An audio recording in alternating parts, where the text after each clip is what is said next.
C'est parce qu'à un moment donné, on arrête de... On voit, mais on regarde plus. C'est comme Noël, quand on ouvre les boîtes, là, on prend notre temps, on fait attention, les œuvres sont bien emballées. L'exposition Riopelle nous fait prendre la mesure de ce qu'on peut avoir comme potentiel de développement, tant au niveau de la culture qu'au niveau économique, touristique et autres. Jean-Paul ne leur présentait pas des tableaux, il présentait son cœur à lui. Et son cœur est dans les tableaux maintenant. C'est un lieu de rencontre, un lieu d'échange. Avant ça, on se rencontrait sur le quai, on se rencontrait au centre d'achat. La bibliothèque est devenue notre salon. Et je me souviens, lorsqu'on a installé le système d'accrochage, on me posait la question, est-ce qu'il y aura des expositions dans votre bibliothèque? Bien, certainement, ça ne sera pas un lieu de remisage de livres. Ça va être un lieu où on va pouvoir se mettre en valeur, faire connaître les auteurs d'ici, faire connaître les auteurs d'ailleurs. Moi, je suis Richard Lavoie, ethnologue et archéologue, natif de Montmagny et résident encore aujourd'hui dans la ville de Montmagny après avoir voyagé à gauche et à droite. Partout au Québec, à l'époque, jusqu'à il n'y a pas longtemps d'ailleurs, c'est un lieu qui est un lieu de pouvoir, le pouvoir ecclésiastique, mais aussi autour, on avait les notables, les maisons nobles, etc. Et on retrouvait plein de monde qui travaillait dans les affaires municipales. Entre autres, ici, un peu plus loin, à gauche de l'église, de l'autre côté du chemin, on avait la mairie qui est presque toujours au même endroit aujourd'hui. Alors, vous voyez, on avait les deux pouvoirs, le pouvoir ecclésiastique, le pouvoir civil, un à côté de l'autre, un en face de l'autre, et qui jouait main dans la main à cette époque-là, hein, on se le cachera pas. Alors, ce lieu où a lieu l'exposition de Jean-Paul Riopelle, L'Île Heureuse, était vraiment un lieu important où plein de décisions se sont prises.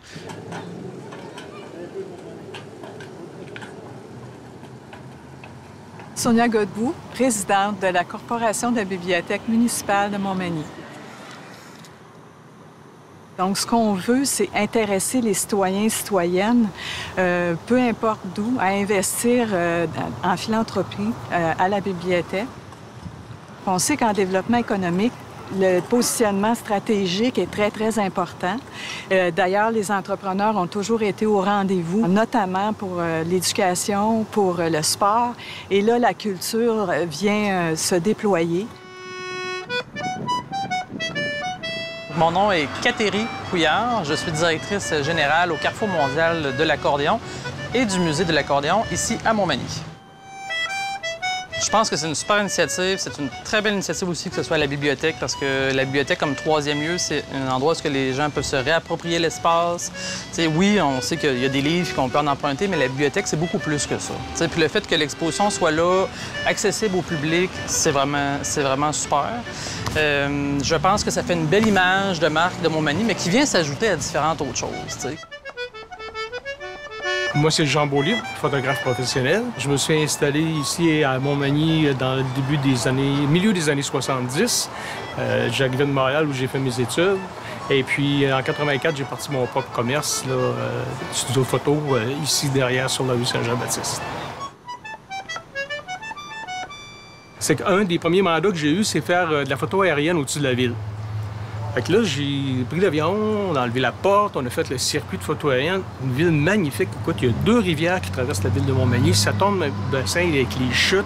Il y a les îles en avant. Moi, j'étais émerveillé de ça. Puis, j'entendais les Magny-Montois, à l'époque, se plaindre de Montmagny. Comment ça se fait que tu arrives de Montréal pour t'installer à Montmagny? T'sais, les gens ne croyaient pas ça. Mais finalement, j'ai commencé à apprivoiser un petit peu la ville comme ça.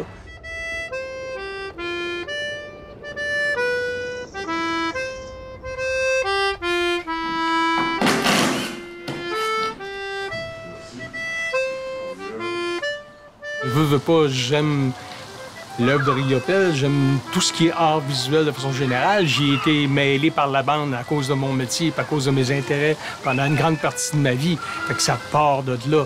Mon premier souci, c'était pas de développement économique ou c'était pas de montrer aux gens, ben regarde, prends conscience de ce que tu as alentour de toi. Mais ça, c'est venu, ça va venir, puis ça va continuer de progresser au fur et à mesure avec des choses aussi intéressantes puis aussi grande valeur que ce qu'on a en ce moment ici à la bibliothèque. Pour que les gens souhaitent demeurer à quelque part, c'est important qu'il y ait un sentiment d'appartenance à la culture locale. C'est important qu'il y ait des activités culturelles pour les citoyens. Donc, on parle beaucoup du développement sportif, on parle beaucoup de l'environnement, mais la culture, c'est vraiment le troisième pilier du développement durable. C'est ce qui fait en sorte que les gens souhaitent rester dans une communauté à long terme. Je m'appelle José Luis Torres et je suis un artiste en art visuel originaire de l'Argentine qui habite à Montmagny depuis 19 ans. En tant qu'artiste en art visuel, moi, je suis plutôt consacré à l'esculpture. Je travaille pour les musées, pour les galeries d'art, mais aussi pour les municipalités. J'ai choisi habiter ici à Montmagny, tout d'abord pour sa qualité de vie. Il y avait comme une proximité qui m'intéressait, m'attirait. Il y a un grand potentiel dans l'environnement. L'environnement à niveau paysage, lieu, mais aussi l'environnement humain qui peut, on peut dire, accueillir les artistes, mais aussi être une source d'inspiration. Et l'objectif de cette œuvre, de ce projet, de ce prototype, c'est justement amener l'art vers les gens, le prendre dans le vif du quotidien. C'est pour ça que pour moi, l'espace public, c'est une sorte de laboratoire. Bonjour, mon nom est Réal Fontaine, artiste peintre. J'étais dans mon atelier ici à Montmagny. J'ai décidé de faire mon atelier ici. En même temps, j'ai dit, on va ouvrir une galerie. Parce que la bâtisse date quand même, c'est une très belle bâtisse, là. Ça date de 1810 ici. Puis c'est une bâtisse qui a un potentiel. Vu la situation, c'est beau. Fait que j'ai décidé d'inviter d'autres peintres. Tant mieux si ça peut développer, puis on peut essayer d'améliorer la qualité de vie des citoyens d'abord. Leur intérêt, c'est eux autres, là, ils viennent chercher un après-midi de bonheur. Ils viennent partager, puis j'ai appris de quoi, tu sais, puis je pense que c'est ça qui est important, la qualité de vie. Son île heureuse, c'est son île de création. C'est son inspiration. Et même des œuvres qui ont été faites en France, souvent sont inspirées parce que Jean-Paul a commencé... D'abord, c'est un Québécois. C'est un gars qui a un atelier à l'Estérel. Jean-Paul est né sur la rue des Lorimiers à Montréal. Jean-Paul était propriétaire de chasse depuis 69 à l'île aux Oies. Donc, vous pouvez penser que tous les tableaux qui partent de 69 ont déjà cette empreinte-là des îles et du fleuve. Bien, dans le fond, ce qui nous amène comme bénévoles, c'est parce qu'on croit que par et pour le milieu, on peut développer. Donc, n'importe quelle municipalité ou communauté prend sa source dans l'énergie collective. Donc, collectivement, on a aujourd'hui un temps d'arrêt pour souligner le 375e. Le 375e, c'est une opportunité de dire « Hey, gang, on travaille-tu à propulser Montmagny au-delà de la capitale de loi? » Je m'appelle Éric Maltais. Je suis directeur du journal Loi Blanche, un journal coopératif de Montmagny. Quand on prend une réalisation comme ici, l'exposition Riopelle, c'est qu'à un moment donné, c'est un outil, c'est un moyen de faire transparaître la région à travers le Québec, à travers le Canada, à travers le monde. Montmagny et la région doivent se redéfinir. On a une économie qui avait été basée surtout sur des entrepreneurs qui ont lancé de solides entreprises au début des années 2000, à la suite de la fermeture de la Whirlpool. Mais ces leaders-là, à un moment donné, ça fait 10 ans, 20 ans, à un moment donné, ils commencent à s'essouffler. On est maintenant rendu où il faut définir une nouvelle génération de personnes qui vont mettre Montmagny sur la map et qui vont être capables d'apporter une vision des années 2020. Évidemment que tout l'amour du territoire que les gens de Montmagny ont était commune avec cet amour que Jean-Paul avait aussi du fleuve, de l'environnement, à cause de la chasse, parce que Jean-Paul habitait Montmagny, parce que Jean-Paul habitait les îles. Donc, ça va de soi qu'on est toujours très heureux de présenter un langage commun aux gens de Montmagny. Un langage qu'ils peuvent comprendre parce que c'est leur lieu aussi. De par le personnage, de par l'œuvre, de par le lieu historique, la bibliothèque, On découvre Riopelle, on découvre une œuvre, on découvre un milieu aussi. C'est ça qui est important.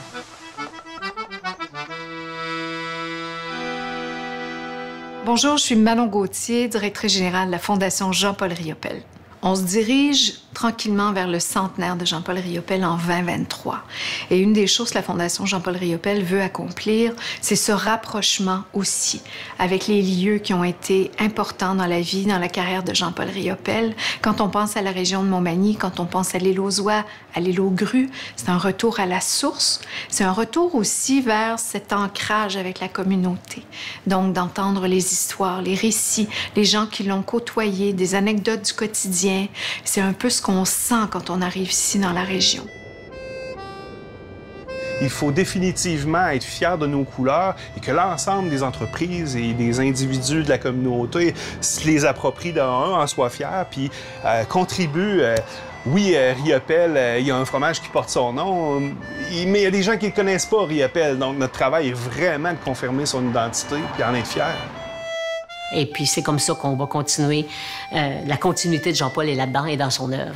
Son génie, sa bonté, tout ça est encore là-dedans.